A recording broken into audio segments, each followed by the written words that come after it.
Ceci est un livre audio autogénéré par Google. Remerciements. Reconnaissance à mon analyste Alain Beaufils et à ma superviseuse Elisabeth Beaufils, pour m'avoir accompagné et éclairé dans mon cheminement personnel et professionnel. Ma gratitude à Jean Rinaldi, psychanalyste, qui a inspiré puis soutenu l'orientation du CESAD pendant près de 25 ans et a suivi avec intérêt la réalisation de cet ouvrage. Un grand merci à Joseph Roussel pour l'invitation qu'il m'a faite de transmettre aux jeunes professionnels, ou à tous ceux qui sont intéressés par la clinique du sujet. Je remercie Myriam, Lucille, Élie, Aurélien et Pierre pour leurs remarques toujours pertinentes, leurs apports éclairants, leur souci de la juste formulation ou l'intérêt qu'ils ont porté à ce travail. Ma tendresse à Nicole pour son soutien indéfectible dans cette entreprise. Ma sympathie aux nombreux collègues avec qui j'ai travaillé en binôme, ou dans des temps de clinique partagés. Remerciements aux directeurs qui m'ont permis d'évoluer dans ma pratique. Une pensée à mon collègue et ami Patrick Pinson, trop vite disparu. Préface par Joseph Roussel, la clinique du sujet. Le syntagme de clinique du sujet est devenu un petit bateau, une tarte à la crème. C'est comme tous les mots, à force de tourner dans nos bouches et nos oreilles, sous nos plumes et nos yeux, ils s'épuisent et ils nous épuisent. Il faut les réveiller pour nous réveiller. Un recensement sur Google fait apparaître 26 500 000 résultats. Ça va de la clinique du sujet handicapé à l'évaluation clinique des sujets, en transitant par une clinique de la personne. Une chatte n'y retrouverait pas ses petits. Revenons à la source pour respirer. L'étymologie du mot clinique, en un temps où l'on perd le sens des mots, nous est ressource précieuse. Nous héritons ce terme des médecins de l'Antiquité grecque, notamment Hippocrate. Celui-ci s'appuie sur le sens premier pour définir ce qu'il nomme la techné clinique accent aigu. La technique clinique, qui consiste à s'incliner, même origine, sur le lit, clinet, où la maladie, le handicap, les vacheries de la vie ont allongé celui qui souffre. Dans l'acte clinique, il s'agit de s'incliner du haut de son savoir et de son pouvoir, au chevet du souffrant, pour d'abord le rencontrer. Or cette rencontre inaugurale, pas de clinique qui vaille. Souvenons-nous ici que la techné d'où s'origine notre technique, c'est d'abord et avant tout l'art manuel de l'artisan, le tour de main, le savoir-faire, le truc de métier. Cela exige une position d'humilité du praticien, sans cesse à renouveler, jamais acquise. D'où il se fait qu'entre pratique et théorie s'ouvre un hiatus, un fossé qui n'est jamais comblable. La pratique réouvre sans fin les questions théoriques, les concepts réinterrogent sans cesse la pratique. Or cette ouverture permanente, la psychanalyse se perd en dogmes sclérosants. La clinique naît de cette surprise permanente où il s'agit bien de remettre sans cesse sur le métier la matière même de la rencontre entre humains, qui constitue le fond de tout métier d'intervention sociale et ou thérapeutique. Cette distance, cette bonne distance, pour le dire à la manière de D.W. Winnicott, cadre la clinique comme une praxis jamais achevée. La clinique, issue du champ de la médecine, a petit à petit irrigué les sphères de toutes les professions de la relation humaine. Psychologie, psychanalyse, psychothérapie, travail social, pédagogie. Nous en sommes les héritiers. Mais comme le précisait Goethe, ce que tu as reçu de tes pères, il te faut l'acquérir. Quant au sujet, le subjectu latin nous oriente vers un jeté dessous, disons-le tout de go, soumis. Paradoxalement, le sujet n'apparaît qu'au prix de certaines contraintes. La condition humaine, comme aime à le dire mon collègue et ami, le psychanalyste belge Jean-Pierre Lebrun, n'est pas sans condition. Il s'agit bien pour entrer en humaine condition d'en passer sous les fourches codines de la castration, et de se soumettre aux lois du vivre ensemble, on n'y coupe pas. Sauf chez les sujets habitant la structure psychotique, qui relève d'une construction hors castration. L'humain naît, comme l'écrit magnifiquement Valère Novarina, avec un trou dedans, d'où jaillit la lumière du corps parlant. Bref, castré. Prix à payer pour entrer en humanité comme être parlant. La parole est la lumière du corps. Mais dans lumière je n'entends pas quelque chose pour les yeux, comme on dit en physique la lumière d'un tube ou d'un tuyau pour désigner le trou qui est dedans, mais plutôt l'âme du vide qu'il y a dans les choses. C'est la matière soufflée, esprit du souffle dans le vivant trou, dans l'homme transpercé, visible de part en part et troué par sa parole de dedans. En ce qui concerne la dite déficience, dont le signifiant jalonne ce beau texte, ce terme est lui aussi sujet à caution. De quoi est-il le nom? L'étymologie nous ramène à la deficientia latine, issue du participe présent déficient du verbe déficeur. Cette famille linguistique nous conduit tout droit au manque, au défaut, à la défaillance, à la faiblesse. Le dit déficient porte la marque infamante de l'insuffisance. Comparé aux soi-disant normaux, il lui manque quelque chose de vital. Le terme s'oppose à l'efficience, l'efficacité, etc. Il convient donc de mettre au travail ce vocable sur la table de dissection sémantique pour en ouvrir les arcanes et prendre la mesure des conséquences qu'il entraîne dans l'approche clinique. Pourquoi, pour aborder certains sujets, a-t-on mobilisé le vocabulaire du défaut, du ratage, de la défaillance? Si le fou est celui à qui il manque une case, dit-on, le déficient n'aurait que quelques neurones qui s'assemblent. Ce vocabulaire de la défectologie, issu de l'industrie, zéro défaut, épinglant un sujet dans ses difficultés à vivre, engendre une double peine. Non seulement la maladie, le handicap l'affecte profondément, mais cet étiquetage produit une ségrégation tout à fait dommageable.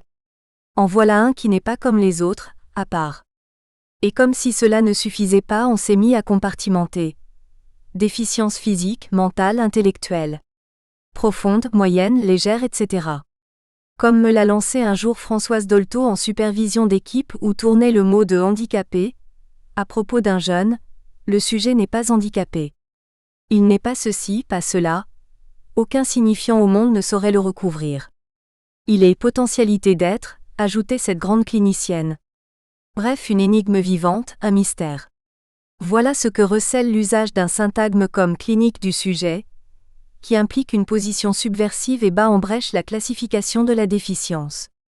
Au-delà de l'étiquette, qui a peut-être sa pertinence en matière de nosographie médicale, il s'agit alors, comme le souligne à juste titre l'auteur, de conserver bien vivante une énigme à déchiffrer. L'énigme du sujet. Le sujet n'est pas déficient. Cette clinique du sujet dont s'inspire librement dans sa pratique Gérard Portier, selon le style qui lui est propre, car nous sommes bien loin des procédures, protocoles et injonctions de bonne pratique qui ravagent le champ de l'intervention sociale et du travail thérapeutique, met au cœur du travail d'accompagnement, la rencontre humaine de jeunes adolescents au cas par cas, un par un.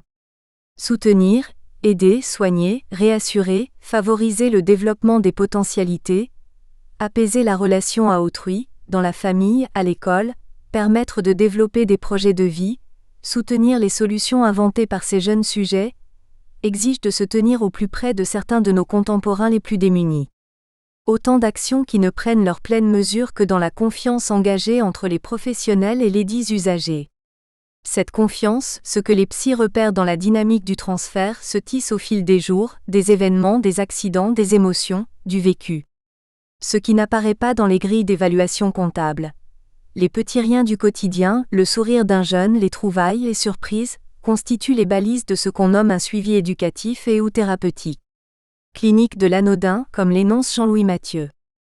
Mais ça ne se fait pas seul, c'est un travail à plusieurs. La dimension institutionnelle est fondamentale. Les différents corps de métier s'articulent les uns aux autres, se démultiplient et inventent au fil des rencontres une dialectique institutionnelle sans cesse en mouvement. La pratique en binôme, que présente ici Gérard Portier, témoigne de ce souci profond du travail collectif. Ça ne va pas sans doute, sans questionnement, sans valse hésitation. Et pas sans fatigue. C'est d'une clinique de l'intranquillité qu'il s'agit. Les professionnels, du fait de leur engagement profond en relation, subissent de plein fouet les affres du transfert, des trop-pleins d'amour et de haine, qu'ils accueillent en eux et dont ils produisent le traitement dans des espaces comme l'analyse de la pratique ou la supervision. Ce travail inventif exige des professionnels de l'éducation et du soin, un entretien et un renouvellement permanent de leur capacité de création. Dans le texte qui suit, illustré de nombreuses vignettes cliniques, forgées au feu de la pratique soignante et d'un cheminement professionnel de psychomotricien à psychothérapeute en IME, à l'issue d'un parcours de plus de 40 années d'exercice, se donnent à lire l'éventail grand ouvert de ces rencontres humaines et à voir le théâtre quotidien qu'il déploie pour venir en aide à ces adolescents dits déficients intellectuels, qu'une société comme la nôtre, hypermoderne, bien souvent laisse en plan. Et qui parfois se laisse aussi couler.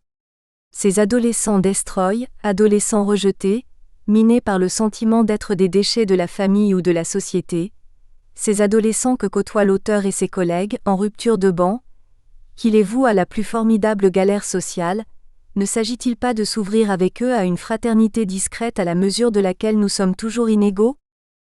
Joseph Roussel, Montpellier le 23 novembre 2018. Introduction. La société est en perpétuelle mutation, les pratiques d'accompagnement du médico-social n'échappent pas à cette loi naturelle. Durant ces 40 dernières années, la réglementation, l'obligation d'évaluation issue de la loi dite de 2002 et de la loi du 11 février 2005, entre autres, ont peu à peu modifié le rapport à la personne accueillie. Cette loi avait sans doute lieu d'être, en réponse à des constats de maltraitance observés dans certains établissements ou dans un souci d'harmonisation des pratiques. Une terminologie qui parle de droit de l'usager, de tarification et d'appel d'offres a aussi fait son apparition et engage le professionnel dans une mutation de sa pratique. L'une des interrogations en jeu, et qui ouvre sur des questions sociétales, est celle de la place du sujet dans la société marchande. Chaque citoyen est sollicité, voire convoqué à une place d'usager dans laquelle il n'aurait plus à penser. Position rassurante quant à ces questions ou à ces mots, puisqu'ils n'y seraient en rien concernés. Dans le cadre de leurs obligations, les professionnels ont plus que jamais à s'interroger afin de concilier la clinique de la subjectivité et les nouvelles réglementations. La clinique sous transfert les engage à un moment ou à un autre, dans une réflexion concernant la relation qu'ils nouent avec les usagers, mais concernant aussi les raisons du choix de leur métier. La plupart des cliniciens savent combien certains éléments de leur vie ont compté à l'heure de cette décision. Choisir de travailler dans le domaine de la relation, comme pour tout autre choix de profession, n'échappe pas en effet aux déterminations inconscientes qui régissent notre vie à notre insu. Il reste à chacun à en prendre conscience, parfois, tel que Freud nous l'a enseigné, à la lumière des répétitions, d'autres fois en écho à l'évocation d'autres parcours. À l'instar du choix de métier, la déficience intellectuelle peut être également comme une énigme à déchiffrer, si l'on veut bien prendre en considération que chaque histoire de vie est singulière, non figée et soumise à la dimension inconsciente. Riche d'histoires qui l'ont nourrie et singulière, car suspendue parfois à un destin soumis comme une question au sujet. Nous dirons qu'il n'y a pas de hasard, et qu'en fait chacun d'entre nous, qu'il soit professionnel ou adolescent, construit sa route intuitivement avec pour boussole l'énigme de son désir. Chacun porte en lui ses réponses à la question de son devenir et de son désir. Les bonnes rencontres que l'on peut faire peuvent participer, voire contribuer, à cette opération. Ce peut être avec un parent, un ami, un travailleur social, un professeur ou un artisan. Parfois encore, c'est la rencontre avec le social dans le travail en partenariat, lors des moments institutionnels ou sur la cité. Si certains d'entre nous ont cette conviction de l'existence de son propre sujet, qui n'aspire qu'à advenir, d'autres restent prisonniers d'une méprise ou d'un malentendu qui leur en interdit l'accès. Ce regard sur l'évolution de la clinique dans un établissement et le retour sur un parcours de 40 ans de travail dans le médico-social sont ici prétexte à une réflexion élargie sur l'évolution des pratiques, et plus précisément sur l'accompagnement d'un sujet humain en quête de lui-même. Adolescent diagnostiqué déficient intellectuel accueilli dans le cadre d'un IME, institut médico-éducatif, ou collégien, lycéen ou apprenti présentant des difficultés psychologiques reçues dans le cadre d'un CESAD, service Education spécialisé et de soins à domicile. Ce témoignage présente l'évolution de ma pratique, de psychomotricien à celle de psychothérapeute dans un IME inclus dans un EPSMS, établissement public social et médico-social. Régulièrement, des liens seront faits avec le CESAD intermède, émanation de l'EPSMS.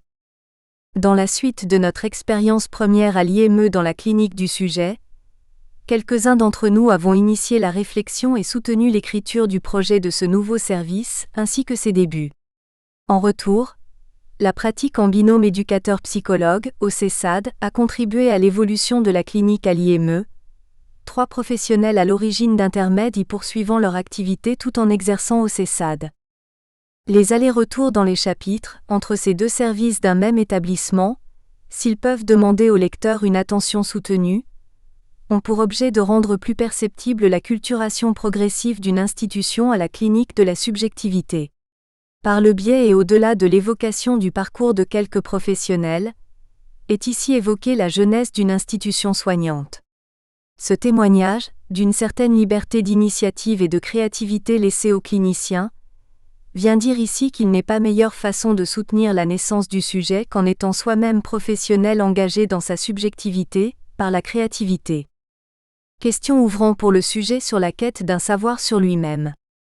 Ce regard sur ma pratique m'enseigne que j'ai toujours suivi la même orientation, poussé par le même mouvement désirant et les mêmes convictions.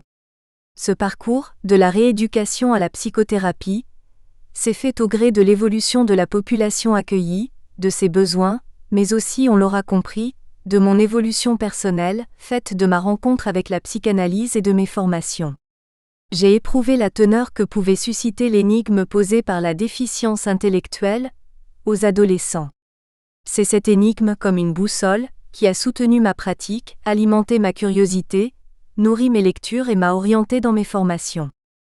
L'expérience que j'ai tirée de cette évolution est indéniable, mais au-delà, c'est d'une certaine compréhension de la déficience dont je voudrais témoigner dans ce livre. C'est le même désir inconscient et la même quête qui ont mis les pas de l'adolescent dans les nôtres, sur les sentes de la revendication du respect de la singularité du sujet. Concernant l'adolescent déficient intellectuel, notre réflexion portera sur le sens et la fonction de l'inhibition ainsi que sur l'accès à l'énigme de ces questions.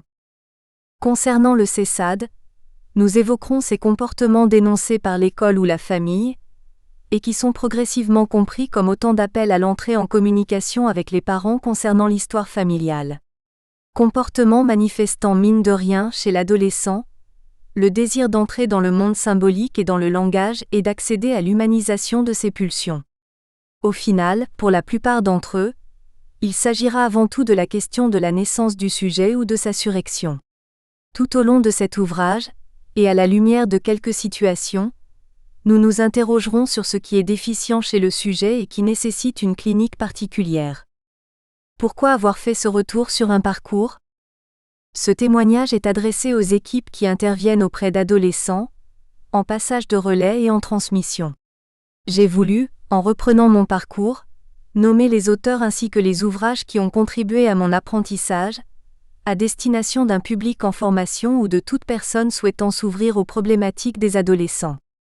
Un catalogue, quelques concepts, en fin d'ouvrage, vient préciser certaines notions et peut-être susciter le désir de lire Freud, Lacan, Dolto, Winnicott, etc., ou des auteurs contemporains Malval, Roussel, Lebrun, Cabassu, etc.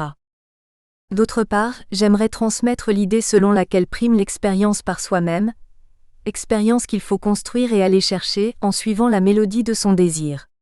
Entendre la petite musique de la singularité, de la subjectivité qui sourd en nous.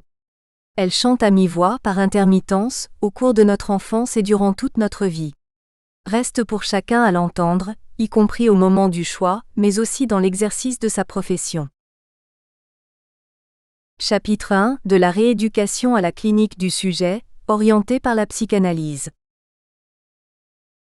Préalable. Lorsque nous parlons de l'adolescent diagnostiqué déficient intellectuel, précisons qu'il s'agit davantage d'une forme de déficience d'origine psycho-affective que d'origine génétique, biologique ou imputable à des accidents périnataux. Des recherches ont, dans les décennies passées, permis de préciser ce concept. Les auteurs ont démontré que cette pathologie a la plupart du temps des causes multifactorielles. C'est le cas de Roger Salbreux, pédopsychiatre, et de Roger Mise, psychanalyste et professeur de pédopsychiatrie, qui ont œuvré contre l'incurabilité et l'inéducabilité des enfants accueillis en structure psychiatrique. Ils ont été les précurseurs concernant la pratique à plusieurs, voire la pratique institutionnelle, auprès de l'enfant en institution. De ces approches multidimensionnelles, il ressort que la déficience mentale ne représente pas un état donné d'emblée, il s'agit d'un processus qui se construit, se modèle progressivement sous l'influence de facteurs divers. Concernant la terminologie, à côté des facteurs du champ neurobiologique, il convient de prendre en compte d'autres éléments du champ familial et social. Au cours de cette période évolutive, il importe donc de saisir l'enfant dans ses diverses composantes, sans le réduire au seul versant déficitaire. C'est sous cet angle que l'on a décrit des déficiences disharmoniques. Il différencie les déficiences disharmoniques des déficiences harmoniques, au Modalités adaptatives étroites.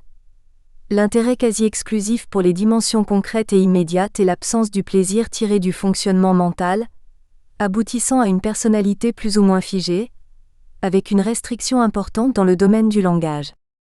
Concernant la déficience disharmonique, qui sera la plus fréquente dans les situations ici présentées, les auteurs en soulignent l'inhibition, l'interaction avec l'entourage, mais des aides possibles.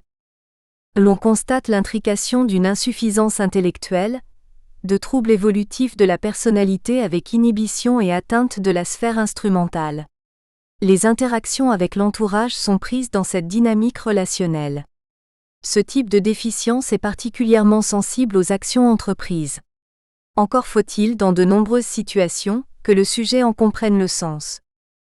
Autant les interventions rééducatives indiquées pour traiter des troubles psychomoteurs auprès d'enfants, dits d'intelligence normale, dans le cadre des structures de jour sont pertinentes, autant de telles interventions sont à interroger auprès de déficients intellectuels. Nous savons, à l'admission en IME, les difficultés qui ont motivé la notification de l'orientation. De la même manière, nous avons connaissance des troubles psychomoteurs qui ont nécessité divers accompagnements rééducatifs durant les années qui ont précédé l'orientation. Si pour quelques élèves, une rééducation peut encore avoir un sens, notamment pour les adolescents présentant une forme de déficience autre que psycho-affective, pour la plupart elle ne s'avère plus prioritaire. L'orientation de l'équipe privilégie alors une prise en compte du symptôme dans la globalité du sujet, comme un épiphénomène ou une émergence de la déficience intellectuelle. La priorité n'est plus alors de traiter le trouble, mais d'en faire un début de travail par la parole, qui concerne l'élucidation de ses origines. Qu'il s'agisse d'adolescents accueillis en IME ou en CESAD. Ne pas faire du symptôme une maladie pourrait être la juste réserve qui permet d'en faire une question. Qui est troublé ? Le parent, l'école ? De quoi le trouble est-il le symptôme ou en quoi fait-il symptôme ? Et si nous en faisions un moment inaugural d'une rencontre entre un sujet et des professionnels, entre des parents et leur enfant, entre un enfant et son histoire ? À question d'alliance. Angus, entre fiction et réalité. Angus est silencieux. L'éducatrice et moi-même qui l'accueillons au CESAD pour ce premier entretien, sommes appelés à nous taire. La porte de notre bureau vient de se refermer. L'éducatrice du foyer qui l'accompagne, venant d'un département voisin, l'attend dans la salle d'attente. Nous savons que c'est le juge qui a préconisé l'accompagnement CESAD, sans disposer de plus d'éléments concernant la famille. L'adolescent décrit rapidement sa situation nouvelle dans notre département, en seconde de lycée professionnel. L'essentiel est visiblement ailleurs que dans son projet de formation. À notre question concernant son éventuelle demande d'accompagnement, la réponse surgit laconique et claire. Je voudrais savoir qui est mon père. Sa mère nous explique-t-il, qu'il ne voit que très peu dans le cadre de visites médiatisées, refuse de lui livrer l'identité de son géniteur. Tandis que ses 3 frères et sœurs, nés de pères différents, connaissent eux, leurs pères respectifs. Nous sommes saisis par la concision de sa réponse, par l'extrême solitude de l'adolescent, autant que par la charge de cette énigmatique question. Se reporter sur l'autre, famille, éducateur, et n'avoir de cesse de se délester de ces questions. À la différence d'Angus, tel est l'embarras qui apparaît en IME et dans lequel semble nous mettre l'adolescent non concerné ou désinvesti de ces questions. Comment alors faire alliance ? L'alliance à rechercher a davantage de chances d'aboutir si l'on sollicite la famille en tant que soutien et porte-parole. Beaucoup d'adolescents ayant des difficultés psychologiques dans le cadre de CESAD, ou déficients intellectuels dans le cadre d'IME, amènent à leur insu leurs parents à nous consulter et à se raconter. Chez les adolescents déficients, la demande est plus masquée et les comportements souvent moins externalisés. Ceci est souvent lié à un diagnostic évoquant le handicap qui, dans un déterminisme à interroger, fige le statut de l'enfant dans de l'irrémédiable. D'autre part, beaucoup d'entre eux présentent un certain retrait quant à leurs questions personnelles, voire à leur implication dans un projet personnel. P.H. Bardon, dans un travail qui interroge le phénomène de la débilité, introduit bien notre questionnement. En effet, Certains d'entre nous dans leur pratique auront pu observer cette apparente docilité des sujets dits débiles. Des sujets qui se conforment au discours de l'autre ou en tout cas qui n'interrogent pas. À l'école, ces mêmes sujets n'apprennent pas non plus. Tout porte à penser que le débile s'interdit de savoir. L'inhibition, soulignée par Hermise et Ersalbreux, semble ici la marque de fabrique chez le déficient. Tout porte à croire que le sujet débile s'accommode particulièrement bien que l'autre sache à sa place. Il n'exprime ni méfiance ni critique.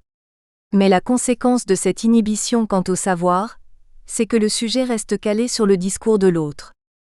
Concernant le savoir scolaire et plus largement le désir de connaître, Hermise et Ersalbreux les relient à la toute petite enfance. Dans la déficience intellectuelle, s'affirment constamment des restrictions apportées au désir de connaître. Dans certains cas, elles relèvent d'une atteinte précoce des pulsions épistémophiliques, modalité primordiale de l'investissement d'un objet à connaître. Nous nous attarderons sur les origines de ces atteintes lors des présentations des vignettes cliniques, mais d'ores et déjà il est opportun de préciser l'hypothèse que nous privilégions concernant l'une des origines de la déficience intellectuelle. Y aurait-il un lien entre l'inhibition si courante chez les adolescents déficients intellectuels et l'aliénation à l'autre ? Il sera, on le voit, question du savoir dans tous les sens du terme. Ici, savoir scolaire, nous dit P.H. Bardon, mais aussi report sur l'autre quant à ses questions, quant à son rapport au manque et à l'énigme de sa vie. Le sujet déficient se fond dans le discours de l'autre, confère quelques concepts l'autre. L'enjeu étant alors pour le professionnel de mettre en question chez l'adolescent cette position d'aliénation, qui l'amènera inévitablement, lui clinicien, à se confronter à cette même interrogation pour lui-même en refusant d'incarner le savoir. La clinique du sujet repose en grande partie sur cette capacité. Concernant les sujets psychotiques que nous recevons, il apparaît que la question du savoir se traite différemment, tant ces jeunes gens semblent dans l'insistance de nous faire comprendre qu'ils en sont dépositaires. Confère quelques concepts, névrosés psychosés, des cliniques différentes. Il s'agira dans nos pratiques à plusieurs, de faire parfois un pas de côté dans des situations faisant appel au rappel de la loi, pour ne pas se faire le porteur de l'autorité, mais seulement l'agent.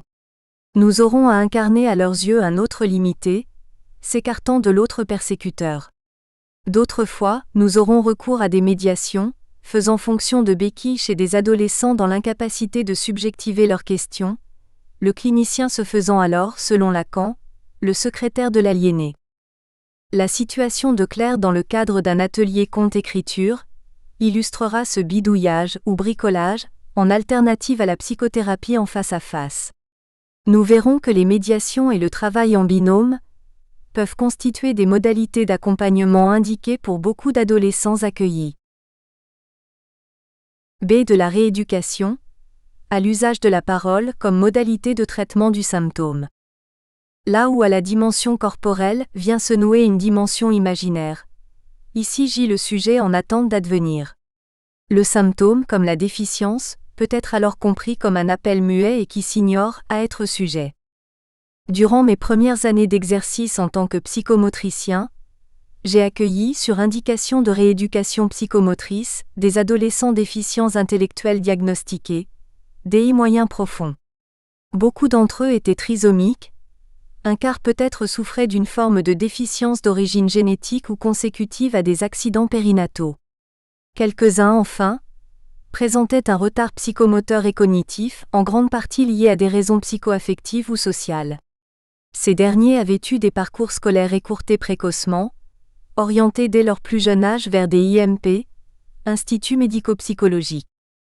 Beaucoup de ces établissements, IME, CMP, CMPP, etc., en France, ont connu diverses mutations des années 70 aux années 80 avec la naissance de l'action médico-sociale. Création des CAMSP, accueil de nouvelles populations, mise en place de CESAD à titre expérimental, etc. Comme beaucoup de ces structures, l'institution allait prendre un virage durant ces décennies. Un premier projet de restructuration, voire de mutation, allait naître, faisant évoluer l'accueil d'une population lourdement handicapée vers une population d'adolescents porteurs d'une déficience intellectuelle légère moyenne. Compte tenu des possibilités scolaires de ces nouveaux élèves, l'IME allait de ce fait ouvrir aussi ses portes à l'éducation nationale, ce qui ne manquerait pas d'ébranler une partie des professionnels attachés à une pédagogie inspirée de la psychothérapie institutionnelle, issue elle-même des mouvements de 1968. Pendant les premières années d'ouverture de l'établissement, l'accompagnement des adolescents reposait sur le vivre ensemble, privilégiant la relation éducative. La formation technique et scolaire ne visait pas tant une certification ou un diplôme, que l'acquisition de savoir-faire permettant l'entrée en CAT, Centre d'aide par le travail. La dimension pédagogique n'était pas soumise à un emploi du temps d'année établi, ni aux exigences d'évaluation. L'équipe laissait à chaque professionnel une certaine liberté dans le choix des activités, comme dans l'organisation de la journée. Intervenait alors la créativité des éducateurs suivant la saison, pêche, cueillette des mûres ou des champignons, ainsi que les savoir-faire ou formations, élevage, jardinage, menuiserie, peinture, arts plastiques. L'accompagnement proposé durant cette première décennie, tout en étant un accompagnement de formation, reposait sur l'initiative fluctuante, adaptée et créatrice des professionnels. Priorité était donnée à la relation et au lien social. Nous étions alors dans une prise en charge de la personne handicapée. Appellation aujourd'hui questionnée et revisitée, comme nous le verrons ultérieurement. Dans l'imaginaire de la plupart des professionnels, ceux-ci en lien avec leurs appréhensions légitimes, l'institution scolaire et par extension le système sociétal, qui font fi des subjectivités pour ne prendre en considération que le bon ordre groupal, allaient régenter les emplois du temps comme les sujets, adolescents ou professionnels. Il est vrai que l'inclusion de classes de l'éducation nationale dans l'établissement organisait alors la journée en temps d'enseignement scolaire et de formation technique. Je subissais moins que mes collègues éducateurs l'effet du fantasme, de la peur de l'objectivation ou de la standardisation des sujets. Professionnels qui seraient désormais privés de leur créativité, car soumis aux contraintes d'une autorité implacable. Le rapport fantasmatique à une autorité managériale ne me posait pas question, dans la mesure où mon travail était encore empreint de la marque de l'école qui m'avait formé. Une pratique sous la responsabilité d'un médecin, consistant en passation de bilan suivie de rééducation avec en l'occurrence des réussites fugitives. En effet, alors qu'étaient notées à la fin de l'année scolaire quelques avancées sur le plan des fonctions psychomotrices, je tombais des nues à la rentrée, devant un retour massif des symptômes. Après un an ou deux de cette pratique focalisée sur le trouble, je comprenais que ce travail, si technique et organisé qu'il fût, trouvait rapidement ses limites. À l'inverse, l'approche globalisante de mes collègues semblait plus adaptée aux difficultés des adolescents. Il y aurait ici à supposer qu'une rééducation sans conscience ou sans implication du sujet est vouée à l'échec. Travailler en conscience, c'est investir sa difficulté, la comprendre et la prendre à son compte. J'allais découvrir que l'aliénation à l'autre et son pendant, l'inhibition, freinaient l'investissement du patient dans ce travail de soin. L'échec dans ces rééducations venait aussi m'ouvrir à une réflexion qui questionnait le sens du symptôme, et plus largement le rapport noué entre l'adolescent et l'institution. Quels étaient les impacts du trouble dans le quotidien ? Venait-il générer une réelle difficulté, voire une insuffisance ou une souffrance chez l'usager ? Ou freinait-il les objectifs du professionnel ? Il était alors question du désir et des attentes des cliniciens. Question aussi des intentions de protection et du rapport au sujet. La résistance du trouble m'incitait à chercher une modalité plus pertinente quant au traitement des difficultés psychomotrices. Un décret allait élargir les fonctions de rééducation pour les psychorééducateurs, eux-mêmes devenus en 1985, ceci n'est pas anodin, des psychomotriciens dans l'appellation. Hermès a été à l'origine, avec de Harour Yaguera. Nous espérons que vous avez apprécié cet aperçu. Pour continuer à écouter ce livre audio sur Google Play Livres, utilisez le lien dans la description de la vidéo.